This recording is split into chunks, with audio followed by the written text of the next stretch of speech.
ഇങ്ങോട്ടിട. Slow motion വേണ്ട, normal speed മതി. കുറച്ച് അവിയൽ ഇങ്ങോട്ടും വിളമ്പോ. തന്റെ കഥ സിനിമാക്കണമെങ്കിൽ മതി. ഈ വർഷം നടക്കുവോ? നടക്കാതിരിക്കാൻ എന്താ, പാരാലിസിസ് പിടിച്ച് കിടപ്പിലാണോ? ഊതല്ലേ. ഞാൻ ഒരു കാര്യം പറയാം, നിങ്ങൾക്ക് വിശ്വസിക്കാമെങ്കിൽ വിശ്വസിക്കും. പാരാലിസിസ് പിടിപെട്ട ഒത്തിരി കഥകൾ എന്റെ പെട്ടിയിലുണ്ടെന്നാ. എന്റെ അമ്മേ, ഉയ്യോ, സൂക്ഷിക്കണം. പടരുന്ന സൂക്കേട കഥയിൽ നിന്ന് കഥാകൃത്തിലേക്ക് പടരും. ഉള്ളതാണോ? ഉള്ളതാണോന്നോ? കഴിഞ്ഞ മാസം ടി വിയിലുണ്ടായിരുന്നു. പാരാലിസിസ് പിടിപെട്ട് 6 മാസം അലമാരയിൽ അനങ്ങാതിരുന്ന ഒരു കഥ കഥാകൃത്ത് പൊടിതട്ടിയെടുത്തപ്പോ അയാൾക്ക് പാരാലിസിസ് പിടിപെട്ടു. അങ്ങനെ നിലത്ത് വീണ് പിടഞ്ഞ് ചോര ചെത്തിച്ച് ഹാർട്ട് അറ്റാക്ക് ആയിട്ട് മരിച്ചു. ഇവിടെയല്ല, ചെക്കോസ്ലോവാക്യ. കറക്റ്റാ. എനിക്ക് പാരാലിസിന്റെ കഥ എടുത്ത് കത്തിച്ചു കളയാം. തൊമ്മൻ അങ്ങനെ എന്തെങ്കിലും സംഭവിച്ചാ?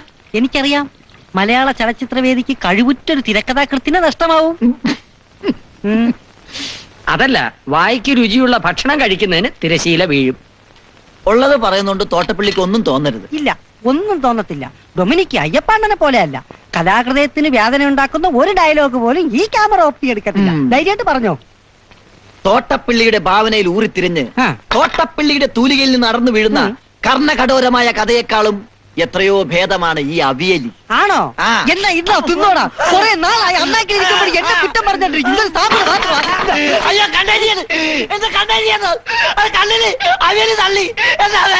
അയ്യോ, വെള്ളം വെള്ളം വെള്ളം. സാമ്പാർ വെച്ച് താരാടാ പന്നി.